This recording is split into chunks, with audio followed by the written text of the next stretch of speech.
The stream is live. Oh man, here we go.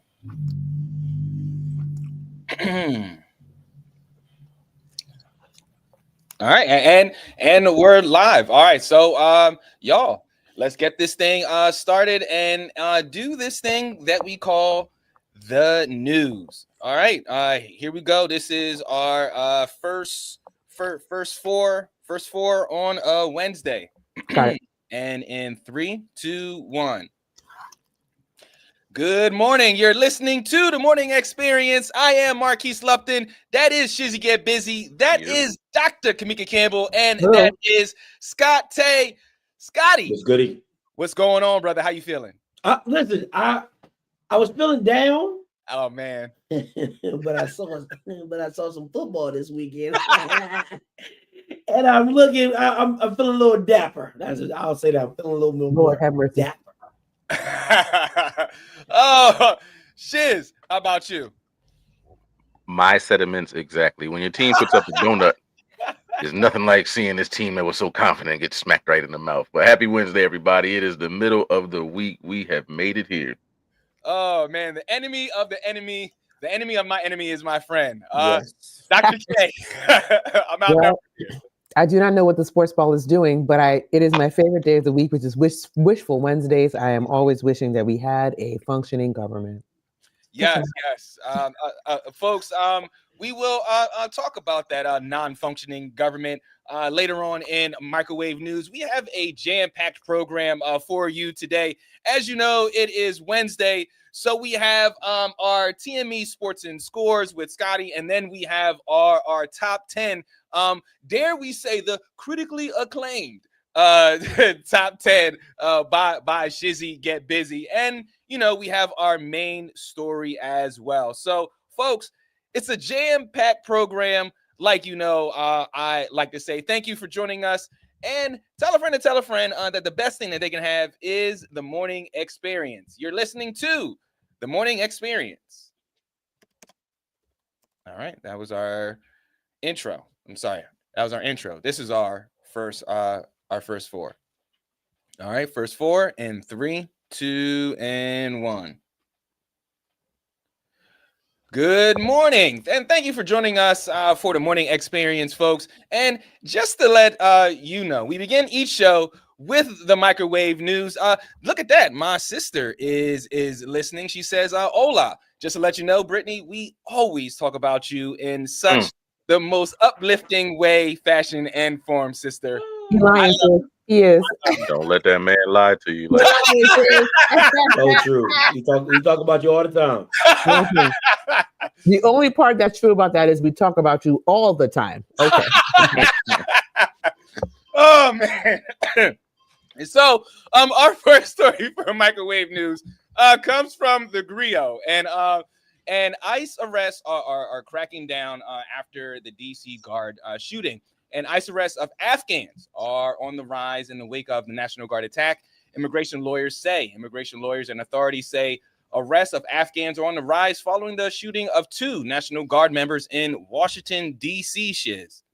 A typical American will be reactive instead of proactive. So I guess everybody else can do your dirt right now because they only focusing on one group. That's the only problem where it's happening at. So everybody else, this your time to shine, yo. Right. Dr. K, they're like lasering in on Afghans.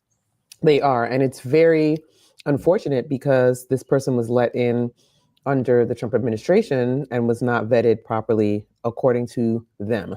And isn't it suspicious? Don't you think it's suspicious that this man comes all the way from the West Coast to the East Coast to commit this heinous act? What's that about? I'm not going to jump too far into my conspiracy theory, but isn't that suspicious? Right. Very, very, very suspicious. Our next story. This comes from Facebook. And Lonnie Johnson, the brilliant inventor behind the iconic Super Soaker, has been awarded $73 million in unpaid royalties more than 20 years after the creation of his groundbreaking water gun. Johnson, who initially developed the Super Soaker in 1982, entered into a licensing agreement with Hasbro, but for years he was underpaid for his invention success, Scotty. Man, get your money, get your money, get your money. That's what I'm talking about. That boy over there. Listen, who didn't want the Super Soaker with the backpack, with the extra water? The XP2000, the XP2000. Man, listen, he is every kid in the 90s hero. Okay, that Super Soaker was life. Yeah, get your money. Yeah, and Shiz, if I would have known that it was created by a black man back then, I might have had more. I don't know about all that because I know my mom couldn't even afford the regular Super Soaker. We had the Dollar Tree dips, the ones you got 2 uses out of them, and after that it was a wrap on those. But Scotty, I'm right there with you. Play some cue up Childish Gambino. Get your money. This is America. Get your money, black man. Get your money, black man. Oh man. Indeed. And our final story comes from complex.com. And Ja Rule believes that 50 Cent has enough allegations for him to produce a documentary expose about the rapper and media's businessman. On Sunday, the rapper called out 50 after and called him a hypocrite for executive producing the 4-part Netflix documentary Sean Combs' The Reckoning about the disgraced Bad Boy Entertainment founder. Dr. K, Ja Rule, he's like, you know what? Karma may come back around. He is playing a dangerous game because 50 is like $2 trillion and oh. So I hope he has all his receipts in order because you cannot come for 50 and miss because he will bury you. And he is the best troll on the planet. And we can debate on this. The man is the best troll on the planet. Scotty. Listen, I don't think it goes well for anybody to come out. You know, especially if I already beat you once, you know what I'm saying? Like, don't try to come around this train track. And me and my wife watched The Reckoning. Listen, if there's one thing 50 Cent can do, he can produce. Okay, if he getting up off that rapping, that Bama is executive producing his ass off. That Bama is good. So shout out to 50. And Shiz, should Ja Rule want this fight? Ja Rule, this is what we fear about with Drake. Like, you got smacked around, and then years later, you like, I could make a documentary like he can. No, Ja Rule, if you don't sit your ass down somewhere, it's over. Just take your loss. Go ahead on, go to the next round, bro. Like, it's over for that one. It feels like he's trying to do like, Ja. Facts. He feels like he's trying to like relive the 2000s, not even the 99s and 2000s. And I want him to sit down and I want him to hush because 50 has 742 seasons of power under his belt. First of all, I believe Dave Chappelle said it best when he said, "Who gives a damn what Ja Rule thinks?" My thing is, why are we talking about power? He should have never killed off Ghost, but that's a whole other conversation. Listen, Ghost deserves to die. Don't get me started. That's why Dr. Kamika is killing. That's why nobody likes you. That's why nobody likes you. You don't get the culture. You don't get the culture. You don't get the culture. Me and my salad will be right over here in the corner talking about Ghost should have died a long time ago. Folks, as you know, it is Wednesday. So we have our story. Our main story for today comes from Afrotech, and billionaire Michael Bloomberg is making some headway. So let's hear what Michael Bloomberg has to say. Coming up after this, you're listening to The Morning Experience. All right. Our first 5 in 3, 2, 1. Listen to The Morning Experience. Thank you for joining us. And our main story for today, again, comes from Afrotech. And a major new investment from billionaire Michael Bloomberg is helping expand educational access for Black students through a partnership that brings K through 12 learning directly to the campuses of HBCUs. Bloomberg Philanthropies, together with the National Education Organization City Fund, has committed $20 million, $10 million each, to support public charter schools and connect students with early college opportunities at nearby HBCUs. And this is according to a press release. Dr. K, I am in love with this. They are doing this in Alabama. And this feels like this can be, like a feeder type thing into HBCUs. Where do you stand as an educator? Yeah, I really love this. I'm always skeptical of Michael Bloomberg, but this is great. I think that $10 million is $20 million is a nice substantial number, and we like numbers like 10 million. We want millions of dollars to go into these kinds of efforts. Additionally, we already know that there's going to be a little bit of a gap. We call this the divide. It's basically the digital divide. We call it the internet divide. All these different things that we want to try and close. And I'm hoping money like this goes into closing those divides, especially in a state like Alabama, who has been just kind of systematic in keeping their own students back. So there's education divides, there's digital divides, there's internet divides, et cetera. And we are just hoping that it's a drop in the bucket, but hopefully it'll go a long way to closing that divide. Yeah, hopefully. Shiz, there's schools like Imhotep in Philly that kind of mimic something like this, but there's no like feeder program into like Lincoln or Cheney. Where do you stand on this? I mean, y'all got Dr. Umar up out of here, but no. shout out to Mackenzie Scott. This is gonna go down in history. This is gonna be known as the Mackenzie Scott effect. Where it's cool. It's cool to give money. You know, it's cool to have us educated. We gonna be all right and everything. So, you know, I'm all for it. It's America. So you always take everything with a grain of salt. I'm just looking like, where is the kickback going to be based off of doing this? You get a kickback somewhere down the line, because, you know, it's always something with America. But until that happens, I'm all for it. Dog, you know, but it's funny you said about Mackenzie Scott. Like, she's, you know how, like, if you're in football, like, you know, you try to get like the leaderboard or something, like she's on everybody's leaderboard. Like, literally, she is like the top donor for everybody. Like, gift. Mackenzie Scott's a real one. She's going to everybody's cookout. You know what I'm saying? So make me want to start an HBCU. You know what I'm saying? I know. Mackenzie. But you know, this goes towards the goal of like spending down her entire fortune, right? So this is lit.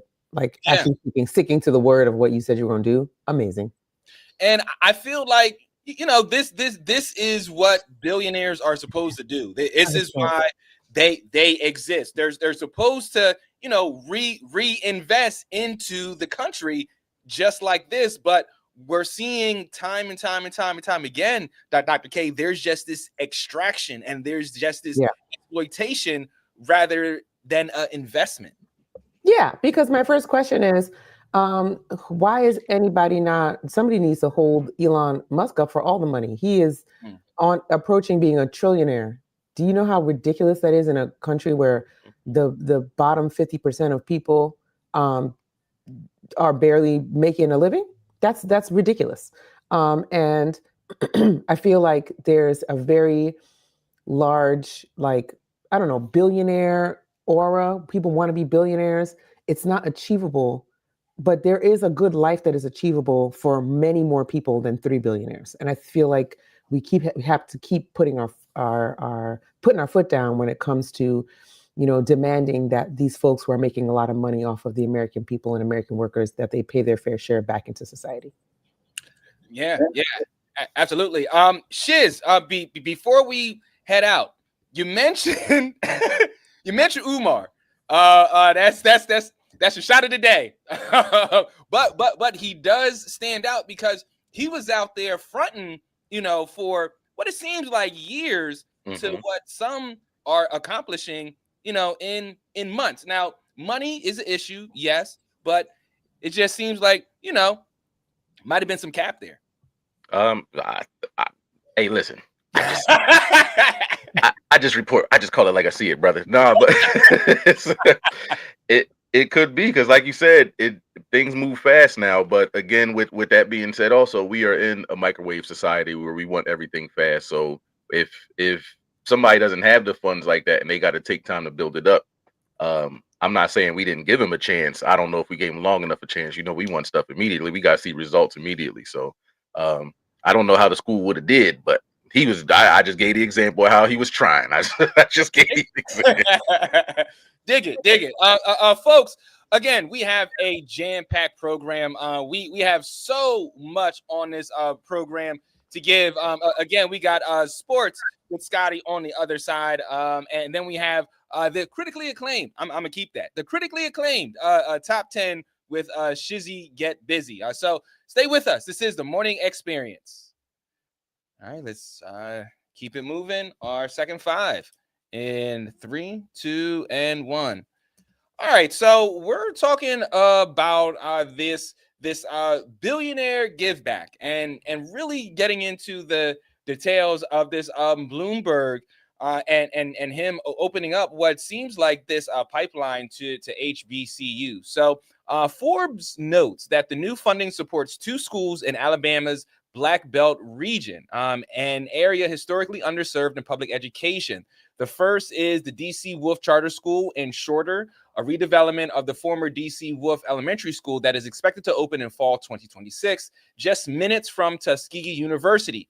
The second, I Dream Big Academy, which opened in August of 2025 on the campus of Stillman College, located in Tuscaloosa.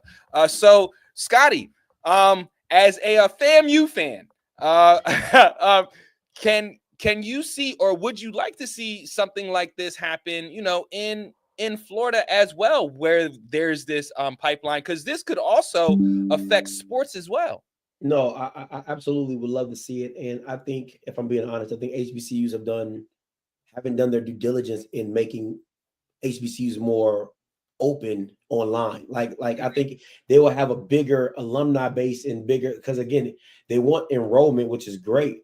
But Morehouse could have been University of Phoenix before University of Phoenix. You know what I'm saying? Like, it could have been a place where you're really reaching a diaspora of people to where they're like, man, I graduated from Morehouse, or I got a Morehouse program, or I did. Because I think Harvard or Yale, Dr. K, I think Harvard or Yale does like these programs that they hand out that you can just do an isolated program and say it came from Yale, right? So yep. I think adding that is great. But I also think that adding a better online platform for all HBCUs, online education, would be best served for the whole community. I big time agree. Big time agree. That access is so important. And what you're talking about is something that this kind of like online platform for HBCUs, people are even going a step further and says connect those. They want something where HBCUs are connected and networked so that they can draw upon the expertise and experience of all HBCUs, particularly in an online format. So I would love something like that. I agree. Yeah, this really sounds like something that, all right, well, let's work smarter, not harder. Because we are in era now where, those dollars may not be as fluid as they used to be because of this current administration. Shiz, now you mentioned that there's some concern here. What is your concern rooted in? America, history. Where do you want to start at? I don't see nothing wrong with that answer. I didn't mean either. The problem is that every time we see something like this, and like you said, we see it's where it's starting to be a influx of this happening, which is good. But usually when stuff like this happens in America, there's always something behind it. There's some type of kickback. There's some type of, oh, well, we put these, like this donor gave this large donation. So instead of just being accepted as a charitable gift or a charitable donor, we'll make them part of the executive board here. Then they start adding their people, and then it just breaks. Everything is a trickle effect, and America knows what it's doing when it comes to stuff like this. So I'm happy for it. But look, I've been black for a long time, so I just want to make sure that everything is on the up and up. Oh, dig it. How about you, Scotty? We are seeing. Well, I would like to see more of this connection between high schools and HBCUs, between HBCUs and HBCUs. This more collective effort to get kids and bodies into those institutions and organizations. Yeah, I think I think everybody wants a feeder system, right? Yes. Like a feeder system to their program and a feeder system to their HBCUs. outside, because again, a lot of programs do it. You know, in Atlanta, I think they have like a little Kappas and little Qs, and like everybody has a feeder thing to do what they want. I think it would be great to have an HBCU feeder system into getting into programs, kind of like what Promise does with Akron University. You know what I'm saying? Like how if you graduate from Promise, you get a full ride to Akron University, right? So paid by LeBron. But I just think more things like that give us more well-educated men and women in the world, and now you get, you know, more graduates from HBCUs, and you just keep the funnel going.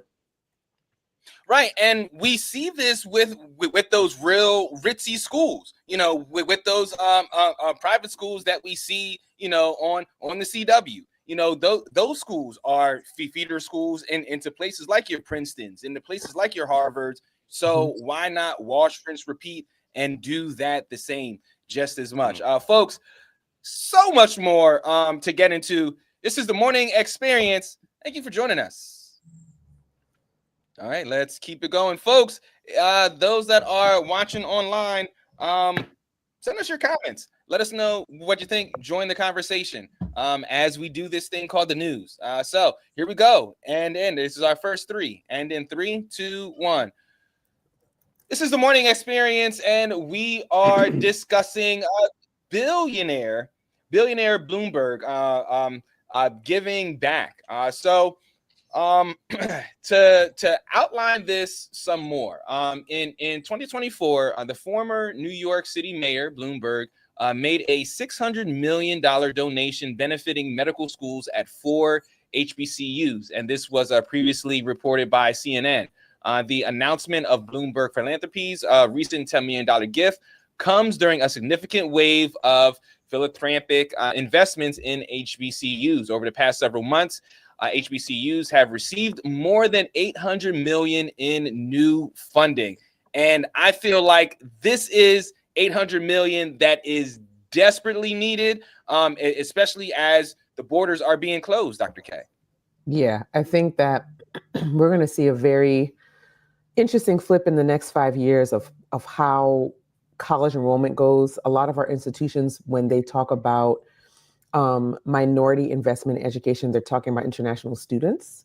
So this, to me, is an unfortunate side effect, but a needed side effect of a refocus on Native, Black, and Brown people in this country. So they could have done that without doing what they're doing now, but it's happening. Another piece to this that I think is important to understand is we have had a lot of Black and investment in Black and Brown students going to PWIs, right? Predominantly white institutions, where we will do ramp programs and gap and bridge and all these different things to get Black and Brown students into the PWIs. And the existence of those types of programs are lower at HBCUs. And an issue with that is those programs taught like the skills that folks believe are needed to succeed in your first year of college. So if you didn't have a program like that, and you weren't ready to go into your first year of college, you got to an HBCU and you were still behind, right? It's still a college. And so, but they would accept those students because there just weren't those kind of programs. So things like this, where we are doing an intentional investment and disrupting the school to prison pipeline, this is a key to disrupting that. Is very important. Pouring money into a school to elementary and secondary school into college pipeline versus a school into the school to prison pipeline is crucial. But that's where my comparison would be. How much money are we pouring into prisons that we should be pouring into colleges, especially HBCUs? Yeah, we have a comment from Isaiah Perry. He says, unfortunately, this administration is suing universities that have DEI access programs like the ones you guys are discussing. So I feel like, Shiz, this is a way to kind of circumvent that, because, you know, they're like, oh, I'm giving 800 million of my own money. Yeah. I know the UNCF, the United Negro College Fund, got to be sitting there with the Arthur fist, just pissing like, oh, y'all had this bread all this goddamn time. now it's cool to give out money. Yeah. We've been trying to get money since we've been calling Black people Negroes, and now we see, and now y'all come up with 800 million in 2 weeks. Like, what's up with that? Y'all just found, y'all are billionaires. You just found this money. You had this money. Money been there. Yeah. Y'all had this money. Yeah, and Scotty, before we head out, I can't help but think that like these billionaires know that like, no, we need to keep the blacks educated. Listen, I don't know if they feel that way, honestly. Because listen, you know, education takes you places, right? Education takes you, you know, but my thing is, to me, I think there should be more investment into trades. I think that's always been my thing, is that I think giving somebody a trade, plumbing, electrician, you know, like letting because a lot of people are not college, like we act like everybody's supposed to go to college. That is not what it is, right? Like everybody is not a college graduate or a college person. So to give somebody a trade that they can feed their family, have a sustainable life, have something where they can start their own businesses, give other people jobs as well. Now you're talking about a community that you're building and a funnel, a pipeline of just successful Black men and women. And that to me can also be just as impactful as college graduates. Facts. Because I know a college graduate who went for a freaking criminal psychology degree, and she working at TSA. Okay, so yeah, got a lot of student loans too. So she sounds like she be doing extra at her job. Like I can tell the way he's walking, he has a pound of marijuana in his backpack. Oh man, folks, we got more coming up after this. This is the Morning Experience. All right. Just want to say thank you, Isaiah, for that question. Yeah. Great. Thank you, Isaiah. Yeah. It's our first three. And then 3, 2, 1. So let's read some comments here. This comes from my sister. She says a lot of college educated people can't even find jobs. And facts. And that is very, very, very factual. But also at the same time, though, you know, as college folks can't find jobs, we also need to look at there are jobs being eliminated as well.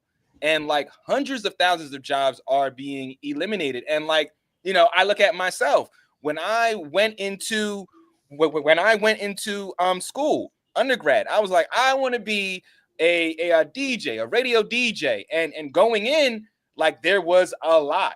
And then coming out, there wasn't. You know, and I feel like that happens with a lot of students going in the industry is something, and industry can change in 2 years, shiz, and then you know it's something completely different. Yeah, and again, with this whole thing, it's like you're looking for.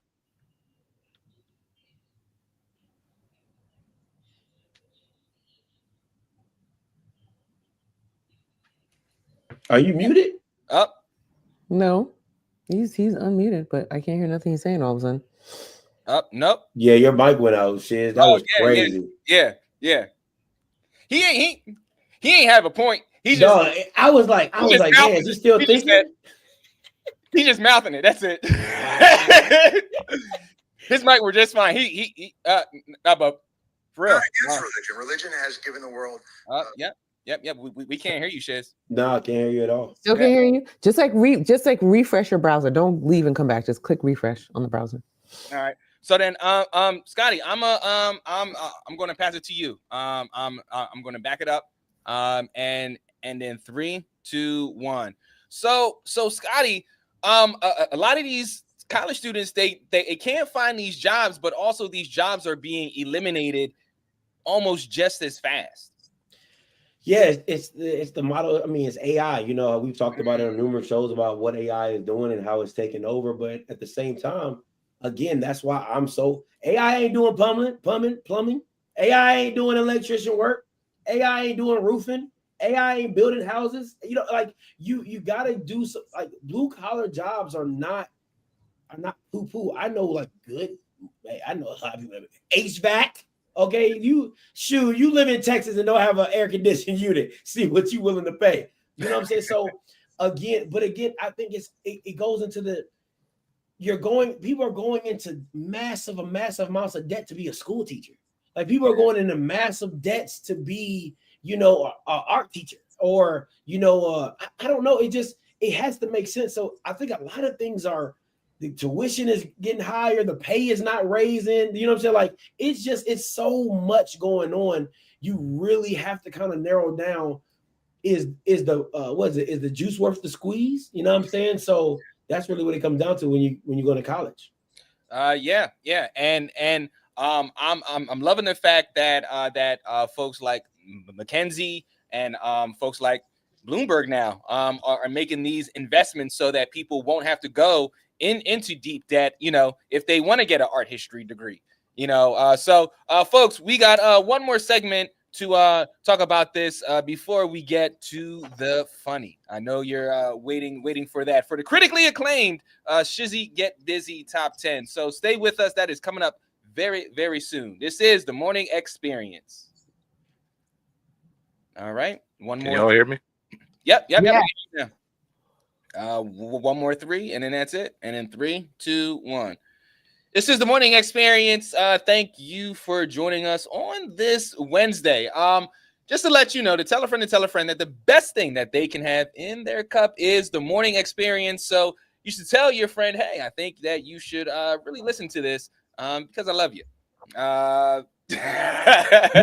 Marquise, we got some great feedback. Oh, really? Yes, honey.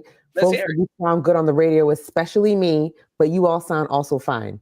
But they said we sound delightful. Did you just David Ruffin and the Temptations us? Yes, you did. We the did. we the backup. Well, we the pips. We the pips, Gladys. Okay, Gladys. Excuse me. I was good. Y'all was there. So if I was good, I meant y'all was good in like just by way of deduction. Oh man. But I love it though. They said you sounded fine, but they said I sounded great. You know what I'm saying? I just wanted to let everybody know that. Well, man. Who are these people? I gotta get these people. Bots. That's what they are. They bots. Kevin Durant. Out the burner account, sending them things over. Oh man. All right, so folks, just in case you wanted to listen to this show or any other show, because we believe it or not, we are almost at 100 episodes. That is dope. I love it. Shiz, what can the folks do? Seemed like we was just in the infant stages not too long ago. But listen, make sure you hit us up at Spotify, Apple Podcasts, and iHeartRadio, The Morning Experience. We got everything on there back from the first show when we were sitting there doing it with just like a regular little karaoke machine, and now we're here right now. Yeah. Right.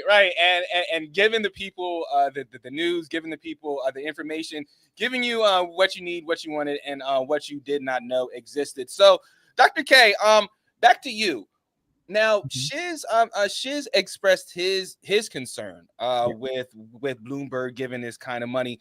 Let's hear your stance on it, because we all know that money comes with strings attached. 100%, and it always is a question of what does he want in return. These things are never given without strings. It's just not a thing. And I think the most important part about it for me is I want people to be able to get these degrees without these strings. It's already hard enough, right? We're already talking about them not being able to get college degrees, this, that, and the third. So I'm interested in seeing, or not being able to get jobs with the college degrees, but I'm interested in seeing like what they'll be beholden to do. Every scholarship that I've ever had or fellowship or whatever has come with strings. So I'm just interested to hearing their experience with this as they go forward, because it can be cumbersome and it can be sometimes adverse to what the students thought their own goals were trying to graduate with these degrees. Right. Folks, again, that was our microwave news. That was our main story. Stay with us. We have so much more to get into. We got sports and scores. We got our top 10. It is another great Wednesday on the Morning Experience. All right. First 4, second hour in 3, 2, 1. Welcome back to the Morning Experience, and thank you for joining us on this Wednesday. Hope you enjoyed that little minor music break. So before we get to Shizzy Get Busy's top 10. You know, we like to banter a little bit. And Scotty, I indulged your show today, and you had the full FAMU garb on and everything. Was loving every minute of it. Can you tell the folks more about your YouTube show? Because I don't think we talked about it yet on here. No, you know, I try to stay a little low key. You know, I don't really be doing too much. You know, but, you know, being the #1 HBCU live streamer. You know, but that's just like a little way. No, off script. You know, we do everything HBCU sports, man, and HBCU tea, hot tea. You know what I'm saying? I love me some tea. You know, love me some gossip. Listen, hot news, right? So, listen, for me, off script is like the name. Like, I take it wherever I want to take it. You know what I'm saying? Like, if it's talking about HBCUs, talking about PWIs, it's whatever. But I just want to have a good time. We laugh, we joke. You know, I want to hear the opinions of everybody else. And for me, I always tell people, I just want you to think. You know, my whole thing is I put things out in the atmosphere to make you think. Like today, I put out, why not have an HBCU football game in Africa, right? Trying to build the base and build the brand of HBCUs, going to, you know, a place where you see people that look like you, right? And bringing them into our culture and we've been brought into their culture. I think that'd be a great atmosphere and a great opportunity for HBCUs and to widen the recruiting net, right? So I just, again, you know, people are so quick to say what can't happen. But if you put your brain together and you really think about it, like, man, that would be dope, right? So, and then, you know, for Black people, you got to be like, hey, the whites did it too, right? Like when they went to Ireland and Dublin and everything. Yep. When they had the Ireland game. Notre Dame. You know what I'm saying? You know what I'm saying? Notre Dame, and then they had the Georgia Tech and Florida State game as well. So, you know, it's like it has been done before. So let's not act like it's just like, oh my God, we can't do it. So, you know, just having a good time, man. That's really what we do. You're gonna have to get Florida teams for that one. Because that's gonna be some heat. You're gonna need 2 Florida squads. I am all for that. Like you know, FAMU versus Howard in Ghana. You know, like yeah, I am really all for that. So then, Scotty, how did you get into that? So it's funny. I started my YouTube channel with a friend. We were doing like pro sports. It didn't go so well. He had a successful YouTube channel on the side that he was doing. So he went back to that. And I kept doing it for another week. And a good friend of mine, we were in a Black Facebook group together for YouTubers. And he was like, man, like, I really think you should talk about HBCU sports. And I was like, what's an HBCU sport? Like, I only knew Morgan, Howard, and Spelman, and, you know, the Morehouse, like those major ones. I didn't even know they did football and stuff like that. So, because I'm more of a pro guy, I was never really a college guy. He was like, man, I think you'd be really great.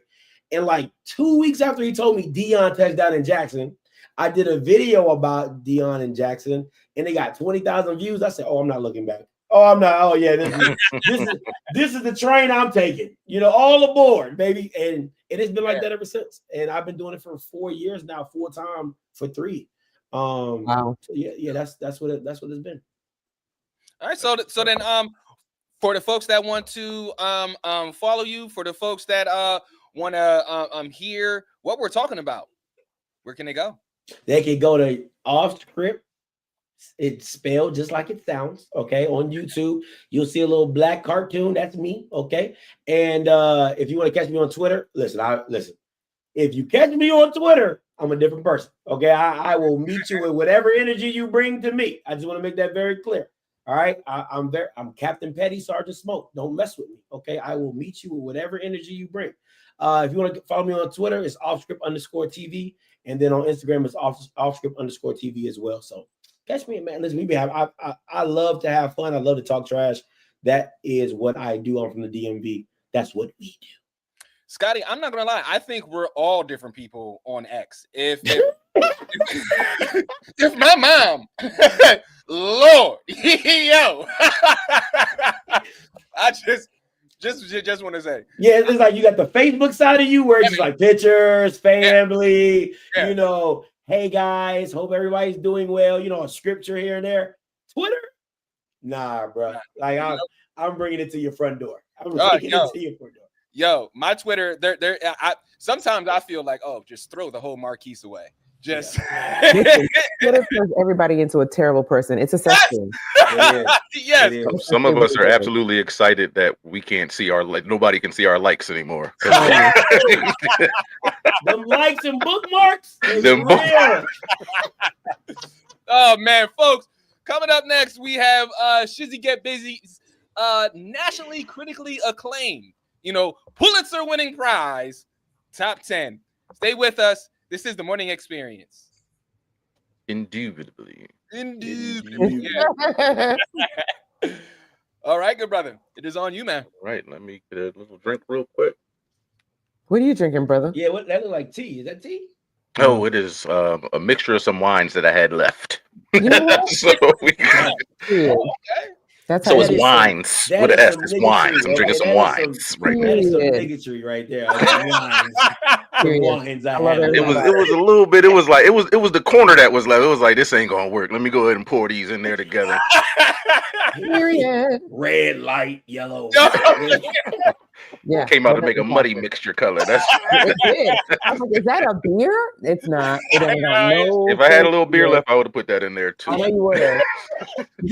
And when all else fails, add tequila to it, and it's a mixed drink. You know what I'm saying? Y'all trying to make me slap somebody in the house. Oh man, everybody good? Yes, sir. Let's get to it. And in 3, 2, 1. Welcome back to the Morning Experience. Ladies and gentlemen, it is Wednesday and it is time for an all-new top 10. This week's top 10. Listen, Black folk, we do a lot of things, but one thing that we are known for is that when it's trauma, we try to turn it into humor, but we got to understand, we still got some trauma. A lot of our parents and our teachers and everybody else inflicted a lot of trauma in our lives. So this week's top 10, we're going to talk about the top 10 traumas that shaped us into productive citizens or menace to society. I don't have enough wine for this. Yeah, I was like, Dr. K about to get busy on this one. Number 10, we all been here. Mom, if you're watching, you did this, and I want everybody to know. Getting hit for crying from getting hit. That is just damn. Like, what am I supposed to do? Then if you don't cry, you still get hit. Like, what am I supposed to do at this moment? Why would you hit me for crying? Because I'm crying because of you. I really hate this one. Because I would get beat more if I didn't cry. Then I would cry loud, and it was what you're crying for. And then one time I snatched the belt. Like, if you're gonna hit me for crying and hit me for not crying, I'm gonna just take the belt. How about that? And then I had to run away because I almost died. Yo, because then it came, you know what? He grabbed the belt and tried to fight me. Like, exactly. no, that's not what happened. Exactly right. That's exactly right. I had it like a cartoon, like I was on the end of the belt flapping around, like he was trying to get me the hell off. This is literally. Oh, yeah. Number 9. Listen, we have a lot of trauma, y'all, but we try to turn it into comedy, even though it is still trauma that we need to deal with. Number 9, the agony of having to go pick out the weapon that your parents were going to abuse you with. This was just crazy, like, because you had a whole thought process going into it. Like, if I got that, that's light, but the end of the slipper, like, it snaps, so it hit you a little harder. Like, it's just, these are the things that you break down. Listen, that switch, like, picking it, like, that is that. Because you like, okay, I can't get the small one because she's going to make me come back in here and get a bigger one. I don't want to get the biggest one because I'm going to get my own butt whooped. It's like, it's just a weird space to be in, man. It's like, choose your weapon. Like, God, dog. Right. Choose your weapon that you're going to be harmed with. Nobody wants to do that. Who wants to do that? I remember I went and I would shoot. I would get something that looked like this. I'd be like, is this good? How about this? How about this little tiny 1-inch piece of wood or a belt? You know, I would choose the smallest thing possible. And yeah, it didn't save me, but I did My try. mom would put that between her knuckles, be like, "This is cool." Oh, so your mom was absolutely about that life. Yeah, she was gonna make sure. Like, listen, if that's what you want, if you gotta feel this, so however I'm gonna make it work. Yeah. Start practice. She'd be shadow boxing with the little thing in between her fingers. Mom, you did this. Number 8, childhood trauma. not having your parents not be able to afford like the Timbs or the polos, so you had the chaps, or you had to wear the lugs and you had to wear the extra boot cut jeans, so they would go down and cover up everything else so nobody could see it. Because Lord, if somebody pulled up your pant leg and saw that you didn't have on what you say you would have on, it was a wrap for your high school career. Lord have mercy. Not my testimony. I was very privileged growing up. I will have to say that. So now, if you said my shoes are from Payless, are we fighting on site?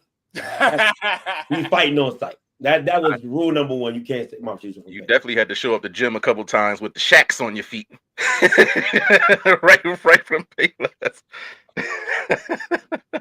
Them shacks on. Dear. Isaiah says, beating your kids is the whitest thing you can do. Isaiah wants to start a fight, and I appreciate this. Is the whitest thing you can do? This. The whitest. That doesn't make sense to me. It does make great sense. I love it. I want to be white. Corporal punishment. On my damn nerves.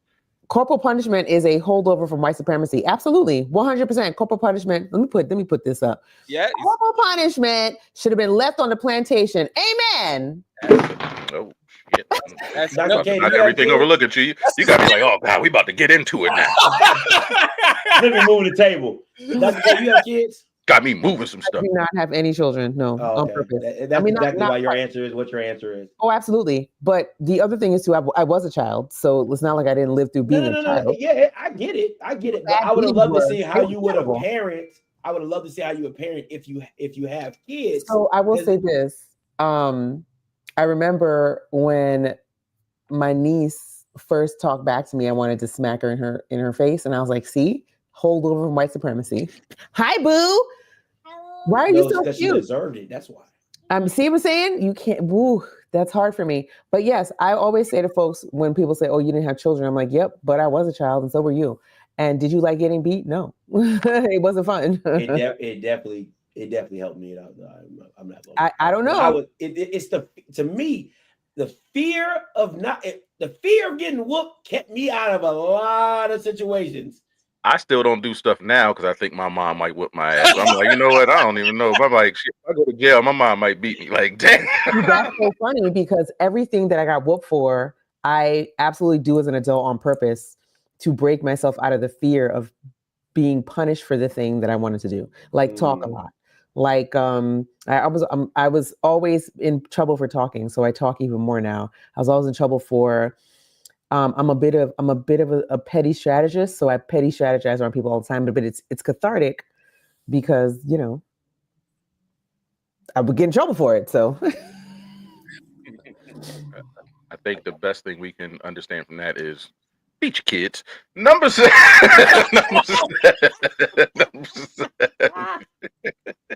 I need Isaiah on the show because I can't take this every week. Number 7. This one. Look, school used to get you got a lot of trauma coming from school too, man. Good thing I was never this person. Number 7, having to read aloud in school. That would get a lot of people. A lot of people won't read now because they think they gotta read out loud. They used to put them on the spot and reading Mary Had a Little Lamb, and I don't know what the hell they started reading, but it wasn't that. Yeah. Yo, I will say this. I think I can read. Yo. Because I stuttered. So like people made fun of me, stuttering. But reading time, that's the thing. When I read, I never stuttered. So when reading time came, I was like, oh, it's me. I want to read. And if I was next to somebody that I know wasn't a reader, double me, I want to read because I know the person next to me ain't gonna read. Yes. This guy was Michelet. He just had he had this squeaky voice, and then when he started singing, he got like, that's not the same voice you just came in. Like, what is going on? Yep, I agree with Marquise. I never had any problems reading out loud. Never. Oh, never. I loved reading out loud. I wanted to read, even when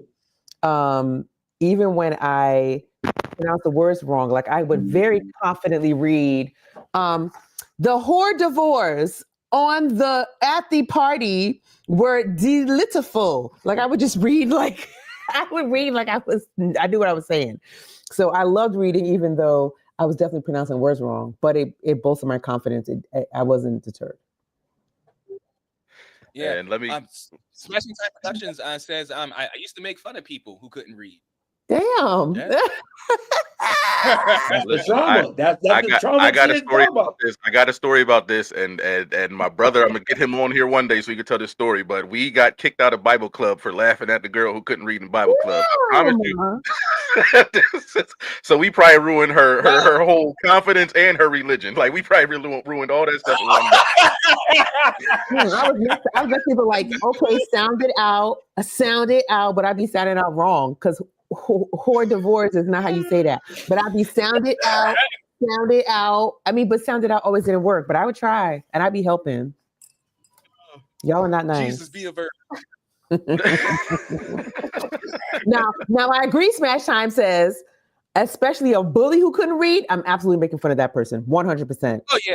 Facts on facts on facts. And same with what Brittany said. I used to shine in Sunday school. Yes, that was the time. That was yep. Y'all were the Hebrew Israelite. Read.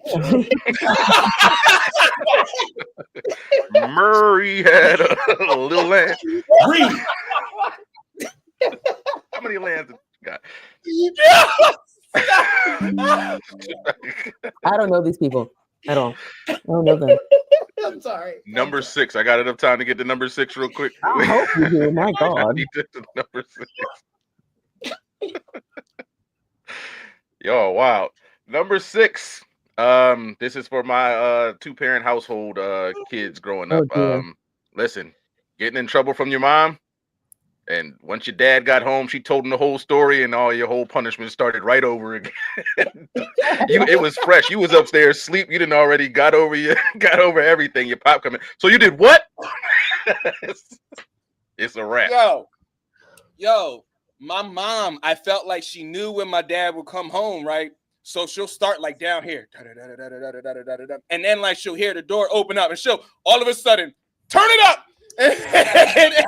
and then he's coming home to her yelling, and now he's like, what's going on? And I'm like, yo, you knew what you were doing. The setup was real. You knew he comes home at 5:30. Why couldn't we have this conversation at 4:46? Because I didn't even know you was coming here. That's why. She needed backup. That's why you couldn't have this conversation then. She needed backup. She actually knew when her backup would arrive. Amen. The cavalry was coming. And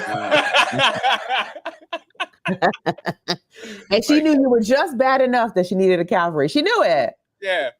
Oh man. Like, we just got done chilling. Like I done got over my whooping and everything, and now here he comes. Like he fresh angry. Like I'm not even mad about this no more, Dad. Like I apologize. Brittany said she'd be in her room when Marquise is carrying on, be like, I'll be in my room like this again.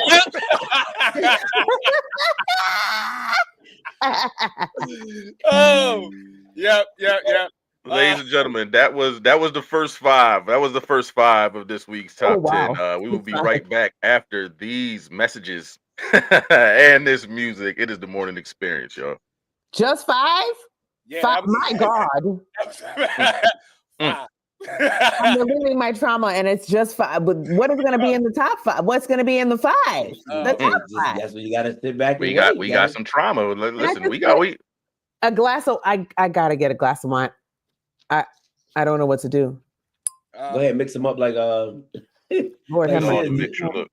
I think I'm at the red right now.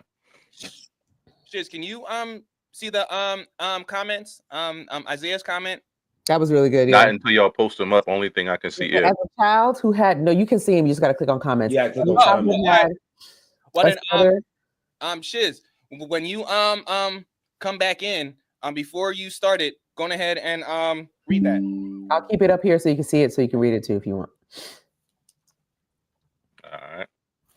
Everybody good? Yes, sir. Yep. And in 3, 2, 1. Welcome back to the Morning Experience. Of course, y'all, it is Wednesday, middle of the week, hump day. And you know, we are in the middle of our top 10. This week's top 10, we are talking about the top 10 childhood traumas that shaped us in to productive citizens or menace to society? Isaiah Perry in the comments. As a child who had a stutter and speech impediment, I tried to count the number of students in my row and pre-read my paragraph only to be terrified when the teacher would start popcorn reading and choose me out of order. She's disrespectful. Yeah. You was going to great lengths to be like, I'm gonna get this. I'm gonna be ready. that is comparable to what we call a parlay right now. Because you think you got it going and something just come out of nowhere and mess your whole parlay. Yeah. This paragraph. Like, I already read this. I read this 3 times. Exactly. We are at number 5. And number 5, more childhood trauma with your cousins. Having to decide who is going to ask the parent if your cousin could stay the night, because you have to ask, because she'll say yes if you ask her. Bull. Because she was going to say no regardless. I was going to say, it feels like that's a setup all the way through, because she was going to say no. So they would always send me, because I would at least argue a little bit and they would feel validated in their ass. Like my first cousin, she would go and she'd be like, can such and such, before she can such and such spend the night. They'd be like, and I told you not to ask again.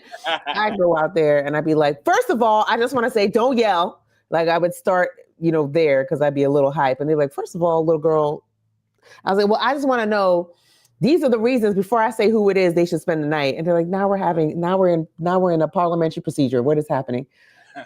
And then I would say the name of the cousin. So they didn't get yelled at. So I didn't get yelled at. Like, y'all could go ahead and do that. I already know what her answer about to be. Then I'd be like, they'd be like, absolutely not, after I went through my whole entire process. But it would be like a friend, like, you know what I'm saying? You'd be like, hey man, ask your mom. I'm like, if you want to say, you ask.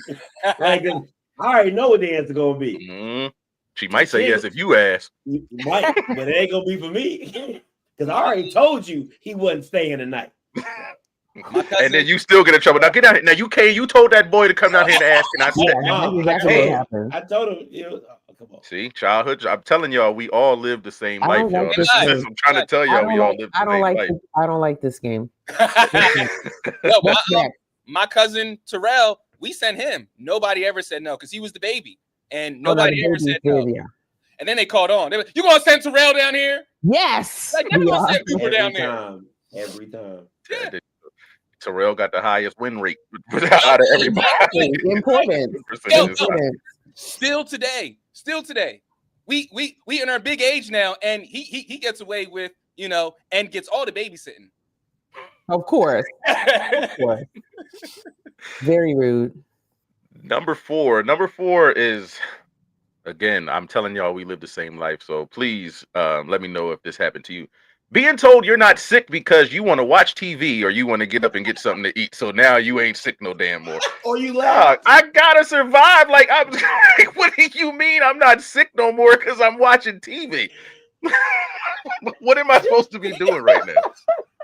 Yo, I definitely held in laughs. Like, I definitely like, because like, yo, I'm sick. Yo, I don't even know, because I was always deathly ill, so I don't even know. Like, I was always deathly ill, so like the TV would be on, but it wouldn't matter because I was dying. You in the fridge, like, oh, you can get up out the bed and get something to eat, but you can't go to school. Like, but you can't go to school. In the kitchen. I bet you're going to school tomorrow. I bet. Right. I used to be sick every time we got the flu shot. Like, you had to get the flu shot for school, right? And I would get sick for 3 days. And they were like, why are you sick? I'm like, you guys gave me a flu shot.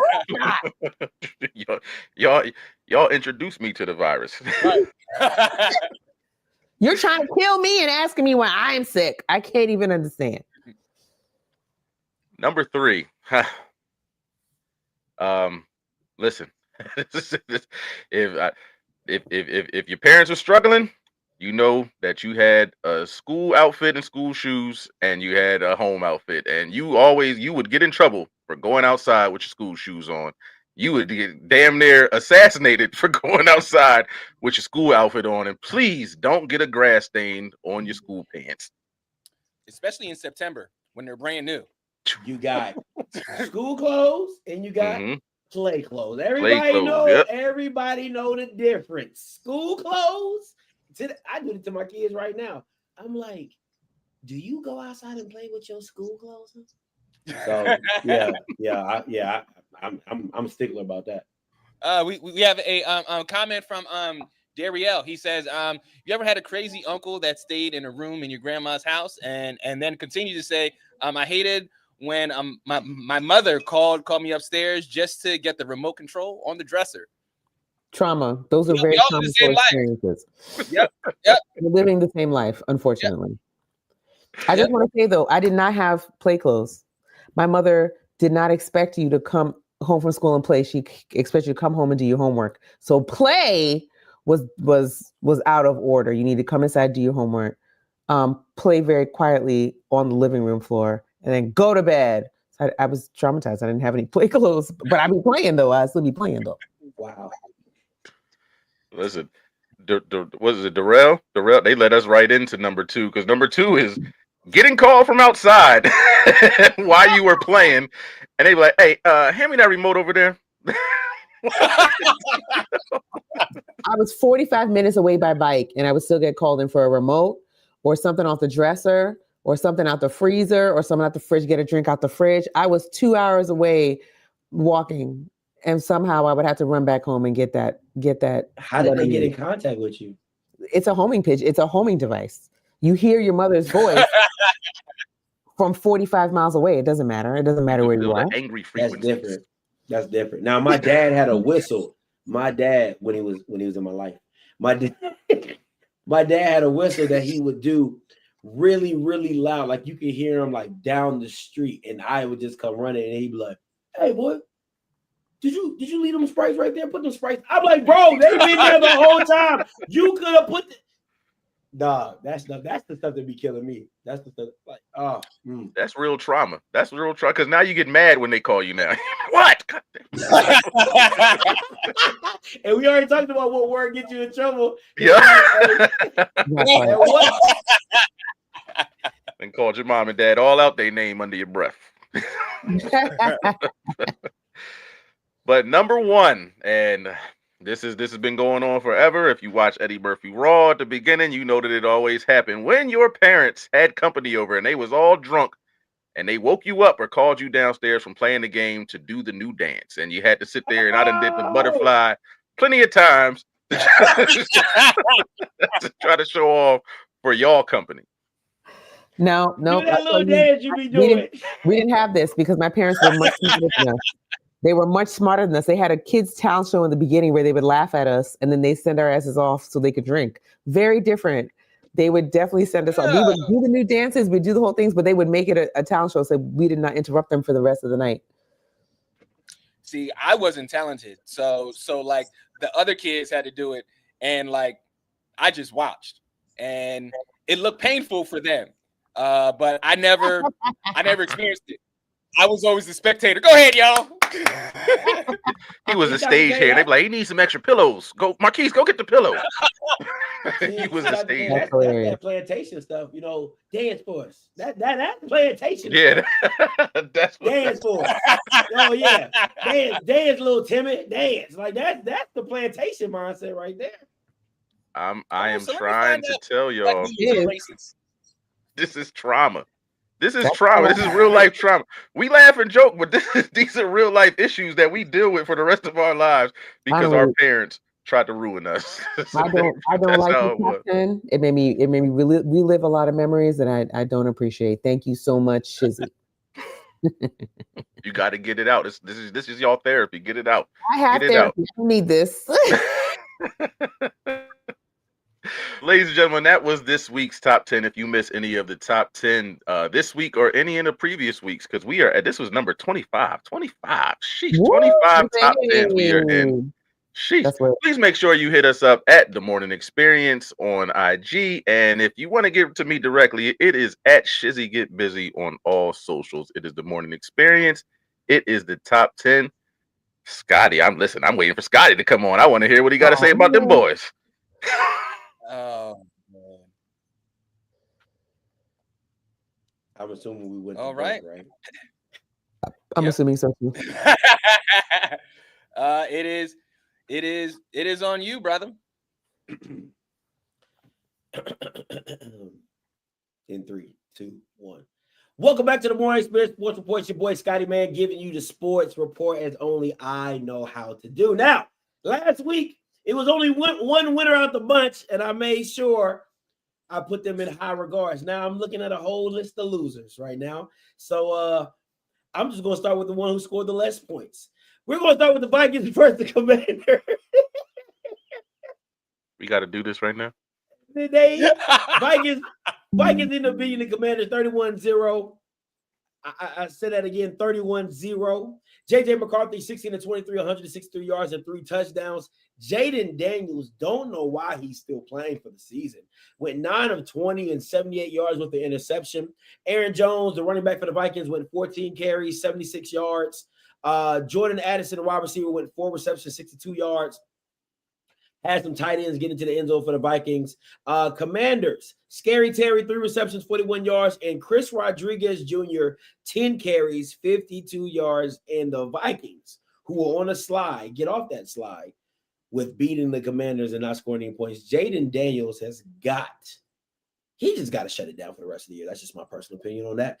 All right, going next, the Ravens lose to the lowly Steelers. Aaron comes back 22 of 34, 284 yards and a touchdown. Lamar Jackson with a rough outing, 19 of 35, 219, 1 touchdown, 1 interception.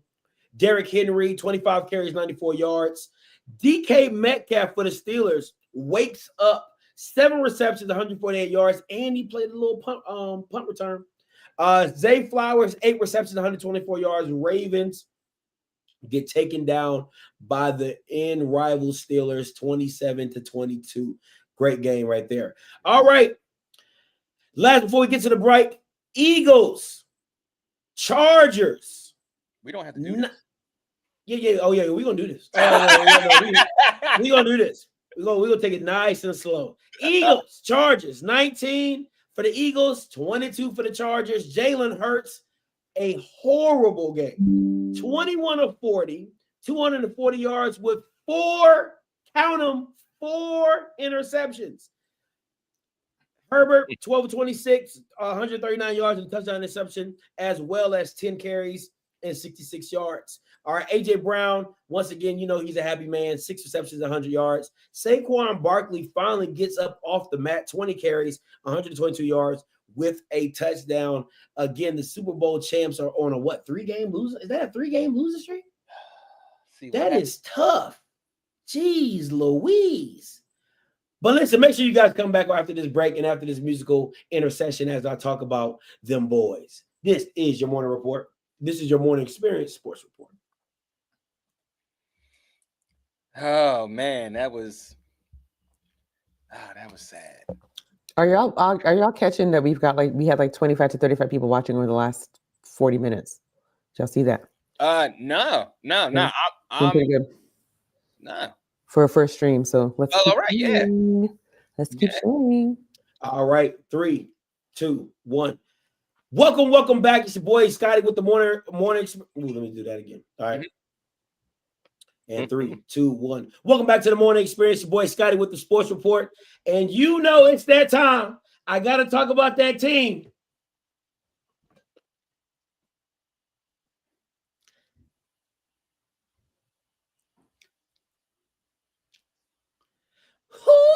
I'm still them boys. Listen, it was a rough one down in Detroit. Dallas took on the Detroit Lions, came up short 30-44. Was a great game. Listen, Jahmyr Gibbs just went absolutely bonkers. 12 carries, 3 touchdowns, and 43 yards. Dak Prescott, not a bad game, not his best game. 31 of 47, 376 yards with a touchdown. CeeDee Lamb, again, gets off the slide, 6 receptions, 121 yards. 121 yards. Ryan Florani, 9 receptions, 115 yards and a touchdown. And J-Mo, he had 7 receptions, 96 yards. And Jared Goff, 25-34, 309 yards and a touchdown.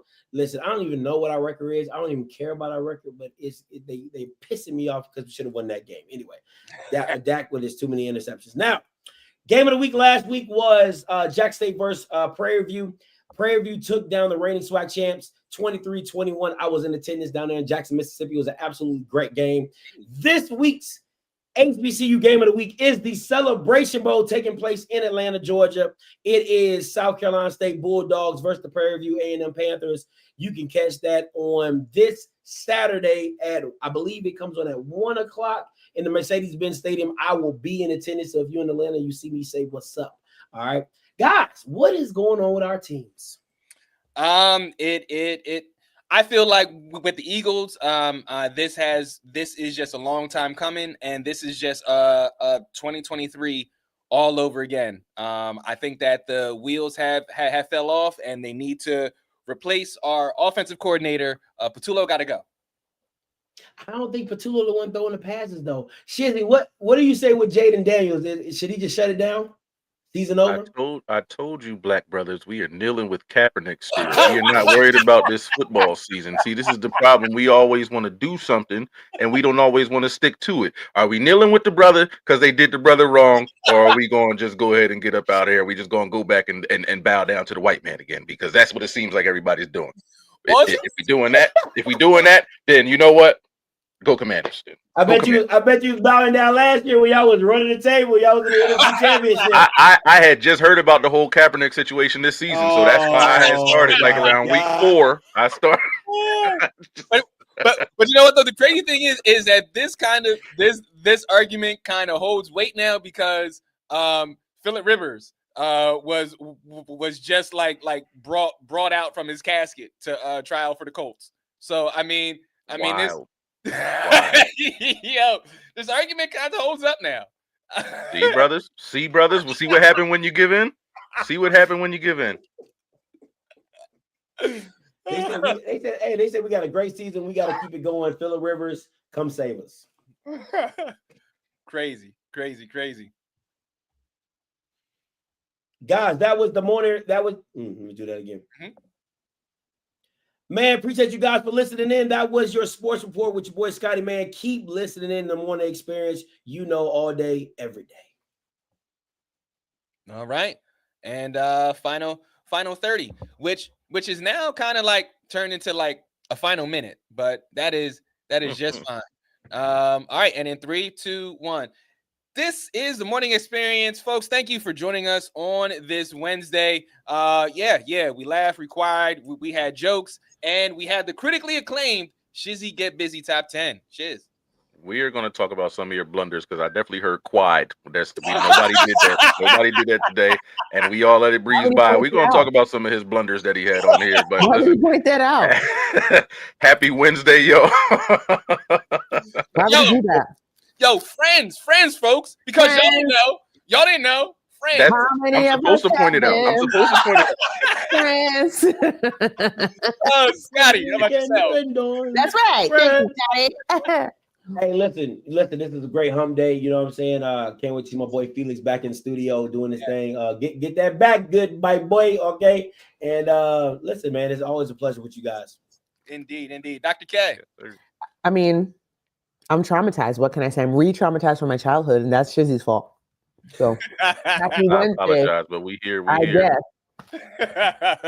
Oh, folks, thank you for joining us. We will see you tomorrow for Newsmaker Thursday. This is the Morning Experience. All right, y'all. Let's take it. Felix is here. Felix. Hey, can y'all cut the live for me? Because I put my YouTube channel on it. You did do what? I said, can y'all cut the live for me and just do another one? Because I put the YouTube channel on. I put my YouTube channel on. I don't have to cut the live for you. I can just take you out. Okay, it'll take my YouTube channel off of it? I can just do that. Yeah, I can just do it. Okay, cool. Is it the off script? Off script behind taking them views, dog. Yes, ma'am. Yeah, all the views are definitely coming from Scotty for sure. That's a fact. All right, 1, 2, 3, ready? Somebody said, Hold on. Off script is leaving. All right, y'all. I'm gonna have to hit y'all up next week. All right, be safe, bro. All right, Scotty. Talk to you later. Felix, thank you for joining, friend. Hello, can you hear me? Yes, boo.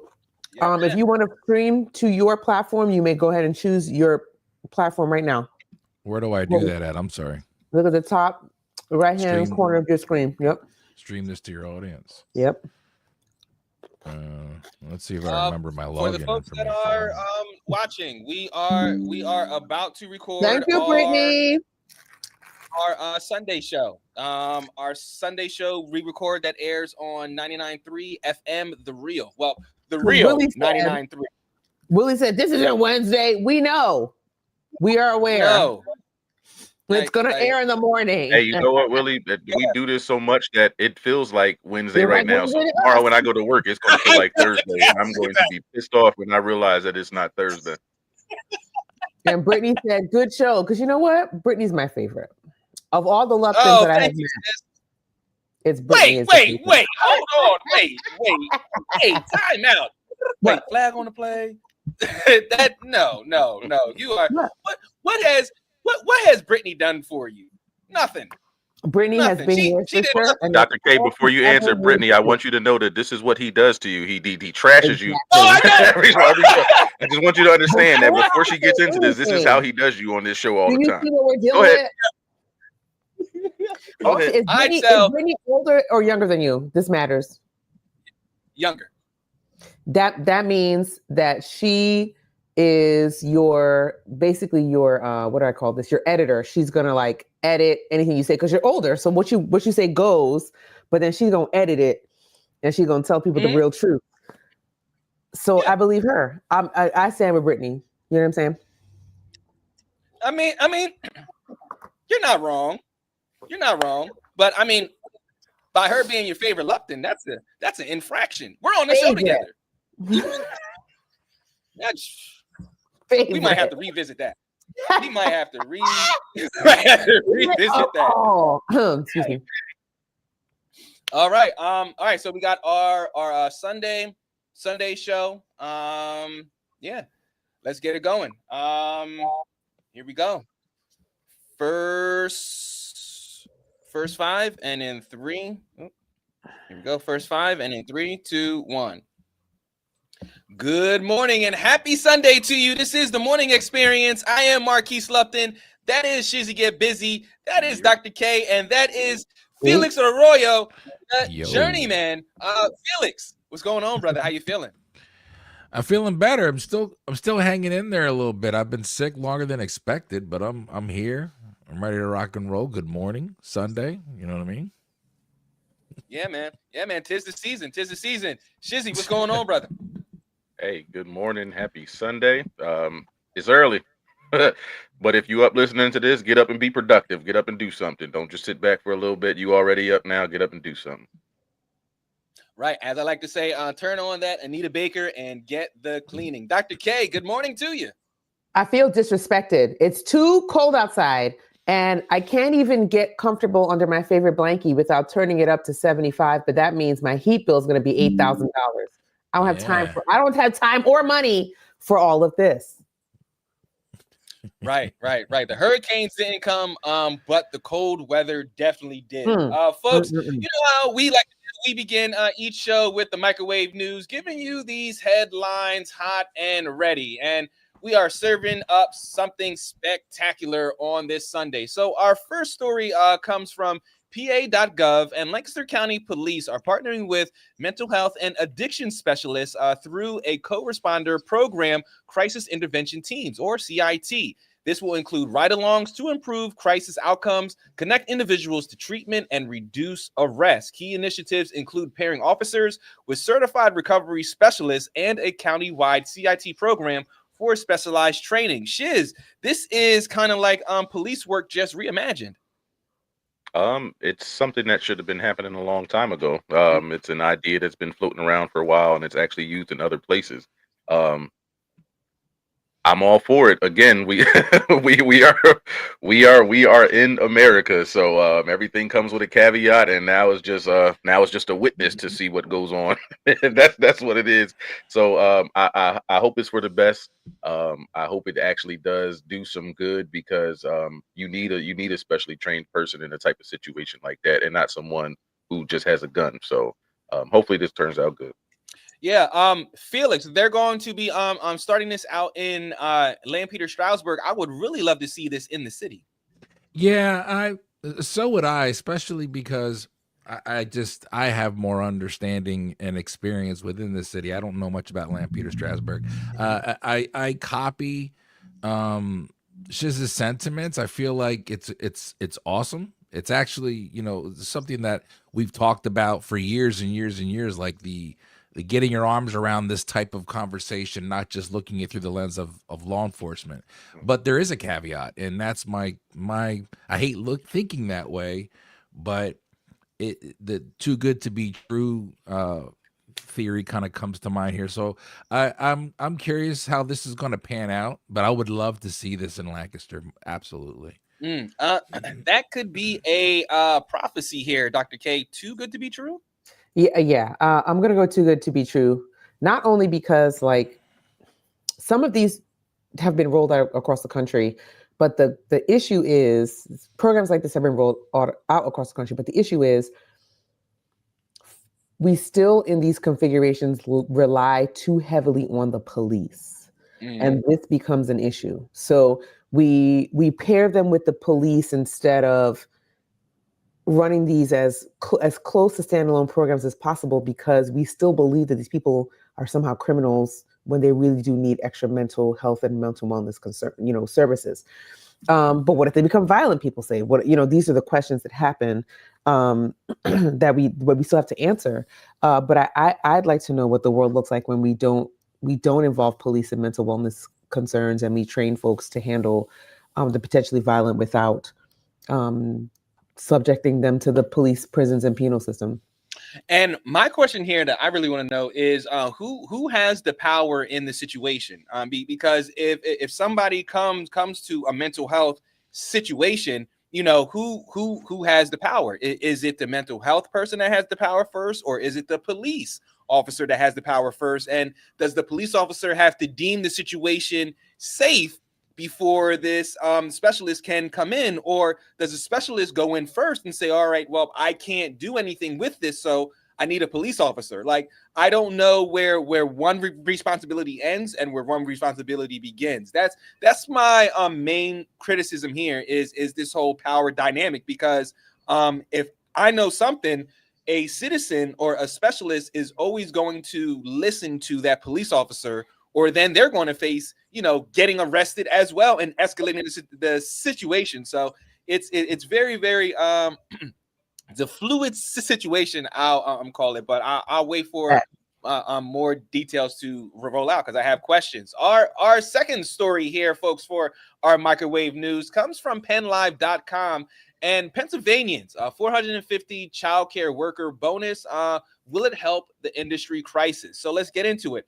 As child care costs skyrocket nationally, the newly enacted Pennsylvania state budget is trying to address funding gaps, starting with a $450 bonus that will go to each of the state's roughly 55,000 child care workers. Under the new law, qualified child care providers can apply to the Department of Human Services for a lump sum to allocate to their workers. So, Shiz, this $450 bonus, think it will help? If you don't have to send your child to childcare, because 450 will get you about 2 or 3 hours at the child at whatever daycare. A lollipop and a nap, and that's all you're getting. Yeah, I'm really interested to see, especially when we had, I believe it was we had this conversation before about, it was Iowa or Montana somewhere where they have free childcare, and it's flourishing. And there's no deficit, there's no nothing going on in that state. They're actually being quite prosperous with this, and you get a lot of more signups, you get a lot more active daycares going on, opening up jobs, all that other good stuff. But 450, I mean, listen, if you let them tell it 450 times 55,000, but it still ain't gonna get you nowhere. And they're gonna probably tax it too. We know how the government does. Yeah, and Felix, in the article, I think they're a tad bit mistaken because they say top quality childcare in the state could cost anywhere from $209 to $404.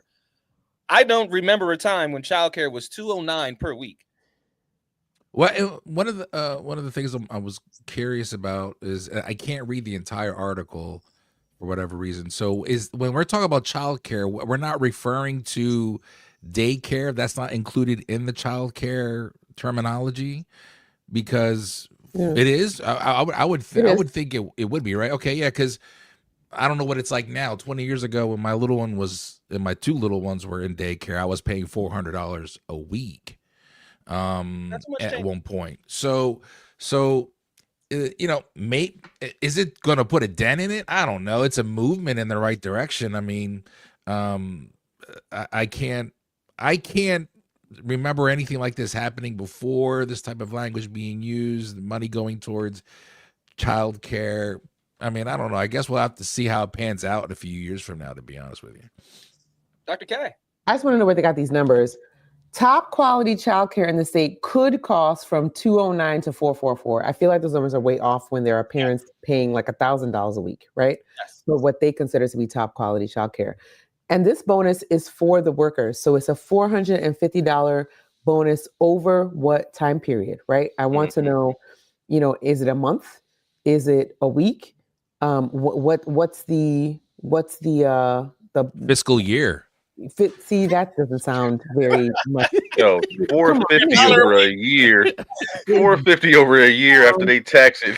You see what I'm saying? Crazy. Absolutely ridiculous. So if you're doing the math here, 450 divided by 12, okay, is $37.50 a week in a raise or a bonus. And I feel like not only is that not enough, but if we were to standardize child care across the state and pay workers out of taxes is already high. All these things are already happening. People are paying double and triple taxes. You know, I feel like child care is a parent tax, just like I feel like, you know, sanitary products are woman tax. Like you want children in your society. You want women who can bear children in your society. So making them pay this higher cost doesn't really make sense when you can literally just standardize how child care happens. This is part of the conversation. Another part of this conversation too is when they were trying to get rid of kindergarten and pre-K in the state of Pennsylvania about 9 years ago. And it was a huge conversation because it was like, what do you want these families to do? You want them to work, you want them to bolster the economy, but you want to take away kindergarten? That means that so many people will come out of the workforce for an extra year because they cannot afford to take care of their kids at home or pay for private education or for childcare. So I feel like we are still too much of a long ways off from actually compensating childcare workers what they are worth and actually taking care of the families that are bolstering our economy. These are working parents that we're talking about that make our economy go round. Yeah, and folks, our final story for this morning for our microwave news segment also comes from PennLive.com. And a Pennsylvania Capitol police officer pleaded guilty to a misdemeanor after he took two neighborhood kids to a Cumberland County gas station without their parents' knowledge and told them not to tell their parents about the trip, court records show.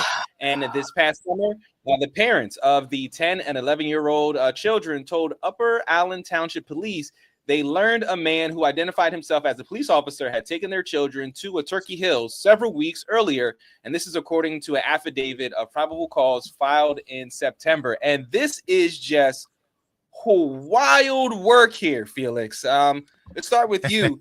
Your feelings for this story, man. Yeah, my skin's crawling right now. Disgusting. I think one of the things that you fear the most is hearing something about what happened to your child unbeknownst to you that you would not stand for. And if my child were to tell me, or children, like, yeah, you know, there was a police officer who took me to Turkey Hill, I'm looking for answers. I'm calling numbers. I'm going down to wherever this police station is. It concerns me that a police officer is saying, don't say anything to your parents. It's not like he took the kids and was like, now we need to get a hold of your parents for whatever reason. Maybe he saw them walking down the street, or we got to get you home. We stopped at Turkey Hill. Okay, hey, your kids were. I don't know what they were doing. Nothing. It was like, just don't. I don't even know why he took them there. I'm reading the article now. I don't know. To me, it's just all shenanigans and my skin's crawling and ill. Yeah. Shiz, it's the don't tell your parents part for me. Exactly. You hear a cop. You hear that the cop took the kids to the store. And before, you kind of hear it, and it's like, okay, you hear it now, and it's like, okay, why did the cop take you there? But then to add on the little pervert caveat of, don't. This is our little secret. Now you're kind of looking at like what was your intent and what was your future intent? If they're not supposed to tell, if you innocently took my child to the store, why would they not say anything? Why would they? What is the purpose of not saying anything? I'm going to see when they come back with whatever they got from the store or anything. This is grooming. this is grooming, and I hate to see who this may have happened to before, because the police officer that said don't tell, and somebody may not have told, and wherever it went from there. But that is just wild. Just to hear that the don't tell part as a police officer, you already know that's the kind of start of where things go bad. Right. And Dr. K, I'm just like, why? I don't like none of this. And if you see Mr. Oh boy, I'm gonna mess up his last name, Chicote, I don't know. But if you see his picture, it leaves a lot to there's no confidence that he wasn't a groomer. There's just not any confidence. And if you know Upper Allen, you would also really take pause in the type of township this is. Upper Allen is a very, very affluent township. So to do this there, I feel like is very interesting. My first thought is, where has he done this before? He's a Capitol police officer, so he's not even the police officer of Upper Allen Township Police Department. He is a Capitol police officer, so he wasn't serving in the district in which he is employed. And this is important because he may have thought, and I'm alleging here, that he would not be recognized, like he wouldn't be. They wouldn't be able to. The children would not be able to pinpoint him. But luckily enough, however they did it, reading the article, they were able to do that. It's terrifying because he absolutely, using his badge in a district where he is not a uniformed officer. Mechanicsburg is 8 miles from the Capitol District. He was a Capitol police officer, which mainly governs the Capitol grounds and the Capitol complex. Think downtown Harrisburg or right by the Capitol and the surrounding streets. The fact that he used his influence to take those kids somewhere and tell them not to tell their parents, he deserved more than a misdemeanor. Yeah, I just don't get the whole thing about not telling your parents and the whole thing about the why. Because again, like, you didn't have to do this. You did not have to take those kids to Turkey Hill, and then to say don't tell your parents, you knew that you were wrong. So for whatever reason, you were willing to risk your livelihood, you were willing to risk, your paycheck to take these kids to Turkey Hill. So I just can't think on the surface that this was something benevolent. I have to think that there was something insidious underneath. Not saying that it's anything sexual or anything like that, but I don't know. Maybe he's working a case. I have no idea. It just leaves more questions than answers right now, and especially in a time, day, and age where there are literally federal agents going around with masks on, snatching people up. This isn't the time, area, or space to do this now, Shiz. Yeah, you're just absolutely happy that they made it to the store, to the Turkey Hill, and were able to come back and say something like that. The way we see things go in today's society is just like, I'm happy they made it to the store and were able to tell. Because a lot of people don't get that opportunity. So it's just like, as a cop, again, this, like as you said, this is in Mechanicsburg. This is not where in his jurisdiction. So he's just out here. So to throw the cop in there, the cop moniker or whatever inside of there, it's kind of like to try to ease something. No, this guy is just completely wrong. He had no jurisdiction of where he was at. He's a predator, and we need to treat him as such. But we don't need a paid vacation. We don't need a review of his record or anything. We need to make sure that we get a person like this off the street, somebody that will not only just take kids to Turkey Hill, but tell them not to say anything. You know you're wrong, and you know that's wrong because you told them not to say anything. And then also, he walked with these kids 20 minutes away from where they were. Yeah, I was scary. Like, I'm reading this 20-minute walk, like, excuse me, and you were with your son. So this is also his child was involved in this. So you're getting your son mixed up in some weird things. But also, this speaks to me like the amount of hubris too. Like, maybe I'm speculating and totally off base here, but you have this much hubris that you think as a police officer, you can take 2 other children that are not your child along with your child on a 20-minute walk away from where they originally were playing, basically. I cannot believe the amount of hubris that is involved in this entire scenario. Right. And these kids, Felix, like these kids, what are they told at a very young age? Listen to police officers, you know, trust a police officer. So in their mind, they're doing the right thing here. And well, not only that, that's a good point, because you're teaching your kids, stranger danger, talk to strangers, but then you see a police officer, you're told if anything happens, you want to go see a police officer. When a lot of people start saying things like, we used to have some tighter communities back in the day. I used to be able to take my kid to the house 3 houses down in our neighborhood and trust and believe that they could take care of my child if I had to work. And we all knew each other's names and the good old time syndrome and all this, right? This is why we can't do that anymore. Yeah. Because you have somebody like a police officer who brazenly just thinks this makes sense and goes about it. And you can't trust people now. This is a perfect example of that. Right. And the fact, again, I will bring this up again and again. The fact that he was like, don't tell your parents, you knew you were wrong. You knew. Yeah. Like that. Yeah.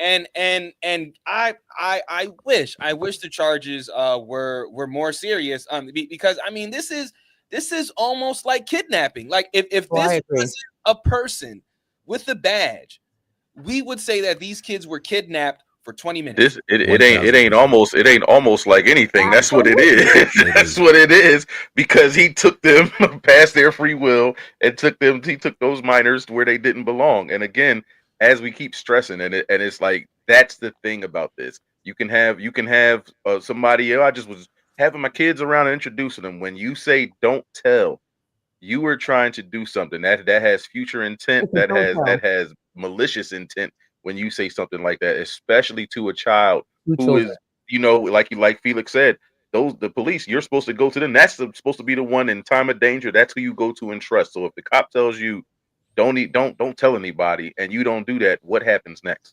Exactly. Get this scumbag off the streets. Yeah. Right. Folks, we have so much to get into. Up next, we have Grown Man News, and then we have Run the World with Dr. Kimmy Campbell. Stay with us. This is the Morning Experience on a Sunday. All right, Dr. K. Next technically 6 is on you. 2 and 2. Yep, 2 and 3. 2 3s. Excuse me. Ma'am. All right, ready, everybody? Yeah. I'm going to do a better job, like Marquise does, and like call on each of you to say something. So I'm going to try to do that. All right. Excuse me. Excuse me, internet. My throat is a little crazy. All right. Ready? I'm trying. Okay. 3, 2, 1. Good morning, good people. You are tuned into the Morning Experience with Marquise Lupton, and I'm Dr. Kamika Campbell with Who Run the World? This segment is where we spotlight the women shaking up politics, moving culture, and refusing to play small. And today's queen is making national wave. Congresswoman Jasmine Crockett of Texas, who just announced her run for the United States Senate. Now, this is crazy. I don't know, Marquise. What do you think? People got a lot of opinions, but I want to hear it right off the cuff. What do you think? I love it. We need more of this energy in the Senate. The scales need to be tipped. And the great thing about it is that she can bring somebody in to take her spot, and then she can go on ahead to the Senate and tip those scales. This is what we need. We need this energy. I love it. That.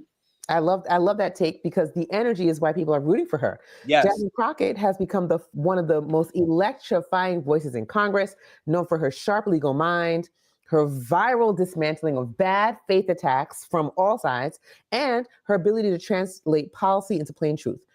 She announced her run for the Senate, the U.S. Senate, taking aim at a seat long considered out of reach for progressive candidates. And she did it with boldness, clarity, and a plan to mobilize Black, brown, young, and working class voters across Texas. And what's really funny about her ad is that she only had Trump's voice in it, calling her all kinds of names and talking about how intelligent she was and taking jabs at her. And it landed so well.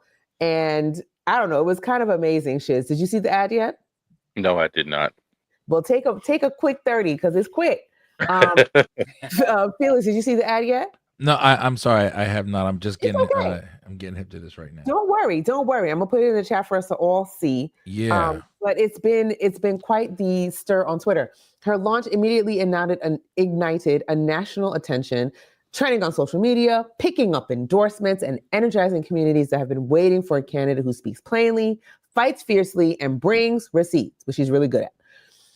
Jasmine Crockett isn't new to this. She's a civil rights attorney, a former public defender, a state legislator, and now one of the most recognizable young Black women in Congress. She has built her career fighting for people who rarely get a microphone. She represents communities who have been told again and again and again and again and again that their votes don't matter, and then turns around and shows them exactly why they do matter. I don't know, guys. I'm waiting. Do we have someone like that in Pennsylvania? I'm waiting to see who rises up from Pennsylvania to take up that mantle. I don't know, Marquise. Do we have folks like that in Pennsylvania? I know you're in Baltimore now and left us behind, but what would you say about that? Yes, we absolutely do. We absolutely do. And I will name drop this person right now. Dr. Kamika Campbell. Oh my God. I wasn't expecting that. So tell us about your platform. Tell us about your platform. Right. I mean, my platform is we hold people accountable. Actually, Marquise, I'm gonna tell you this later, but I do have some text to send you that would actually bolster your point. But we'll talk about that later. I'm just telling the truth. Yeah, I appreciate that from you. And her stepping into the Senate race is crazy, and also it does inspire confidence for people like me, especially in the state of Pennsylvania, where we're a swing state, and there's a lot of conversations to be had about who should be leading a swing state like ours with a very diverse population. Her presence in the race alone shifts the energy, because a Black woman from Dallas running statewide in Texas, especially when there's gerrymandering going on. Y'all all seen the news and how the Supreme Court is letting Texas use gerrymandered maps that racially discriminate against both Hispanic people and Black people. So this is not just a campaign. This is a cultural movement. Jasmine Crockett is reminding the country that Texas is not a stereotype, it's a battleground. And she's bringing the movement with her. We'll be right back with, in a few moments, just to talk a little bit more about this race and what we can expect in the future. All right, boom. Second three, on you. 3, 2, 1. And we're back. We're talking about Jasmine Crockett this morning with Run the World. And we are honored to talk about a woman who is rising. She's resisting. She's rewriting the rules. And we are honoring her just by uplifting her name, right? Because she is officially running for the U.S. Senate. She began her career as a civil rights attorney. And if you haven't guessed already, we are talking about the one, the only Jasmine Crockett, representative from Texas. She has been defending protesters, fighting police misconduct, and representing those who couldn't afford representation. She flipped the House seat and then won a seat in Congress, becoming one of the fastest rising voices on Capitol Hill. Her Senate announcement is already reshaping the national conversation because she's centering Black voters, Latino voters, young voters, working families, and communities typically left out of statewide strategy. Here's why we are calling Jasmine Crockett our Queen of the Week, and it's a very compelling narrative. She comes from the courtroom, not the country club. She built her political career through service, not privilege. And she speaks with a clarity that cuts through the noise, not because she's flashy, but because she's grounded in truth. Her Senate run is rooted in her lived experience, growing up poor, working her way through law school, defending people who didn't have a voice. And now she's taking that fight to a statewide race in one of the most watched political battlegrounds in the country. And I don't know, Shiz, I feel like Texas becoming a battleground is not something I would have ever seen in my lifetime. What do you think about that? Because I don't think I would have seen it. Not even just a battleground where a Black woman is actually out in front, and it's just like this is what you expect. I know Marjorie Taylor Greene is kind of pissed off about this information, but love to Jasmine Crockett. Facts. I feel like I need to do a "Who is not running the world" segment where we feature Trader. She's talking about economic dignity, affordable housing, criminal justice reform, education, rural investment, all through the lens of somebody who has seen the system from the ground up. Jasmine Crockett doesn't just represent change. She is the change. She's bold. She's brilliant. She's unapologetic. If you can't tell, I'm a fan. And she's rooted in community power, which is something that I center my work around too. This is why this is such an attractive race to me, and I can't wait to watch it. Because when a Black woman with lived experience steps into a statewide race, she brings a whole coalition with her. And that's something I want people in other states to see. Felix, I want people in Pennsylvania. We are here in Pennsylvania. You're in Lancaster. I'm in Harrisburg. And I want people to see when you are stepping into your power like this, you're bringing a coalition. You're not by yourself. Yeah, absolutely. And one of the things I was thinking about as you were speaking, and I was watching the 30-second clip. I wasn't able to listen to it, but Very good. I loved how she just was very stoic in her own way, letting obviously what was assuming was the audio playing over. Yes. Sometimes, you know, when you take a step back real quick and you're looking at everything that's happening politically over the past 10 plus years or whatnot, and you're realizing that the response of Black and brown people in the political world now really does play off of taking a step back in this country, just so we can move forward. If I'm making any sense, it's easy to kind of be like, why are we here? What are we doing here? But really, could this be part of setting this country up for prominent Black and brown leaders to really start stepping up, because we're starting to see the shenanigans on full display. And so you're going to see somebody like Jasmine, who is unapologetic, who is vibrant, who is smart. She knows she wants the smoke. She'll give it to you. She knows what she's talking about. And that's what you want to see. And I think there are people that are afraid of that. And so we want to keep pushing that, because that's authenticity. That's real. And Pennsylvania, to your point, Dr. K, can learn a lot from that. Yeah, absolutely. I completely agree. And I want people to know too that part of the reason why she is bolstered to run is because of the election results in November 2025. Keep your eye on the states where there had huge turns in who was voting for whom and how many people took seats, because she has a real shot here, and we can support her nationwide, and we can pour into Texas to make sure that she actually gets this seat. So to Jasmine Crockett, may your run inspire a generation. Yeah. Until next Sunday, keep your crown high and your purpose louder. And this has been Who Run the World with Dr. Kamika Campbell. See y'all soon. Love it. All right, y'all. Final minute, and then that is all she wrote for the evening. Here we go. And 3, 2, 1. Folks, want to thank you for joining us on this morning experience on the Real 99.3 in Harrisburg. These are always great. Shiz, it always feels good to, put on for Central PA. Central PA. We put on for the city. You know? Yeah, there we go.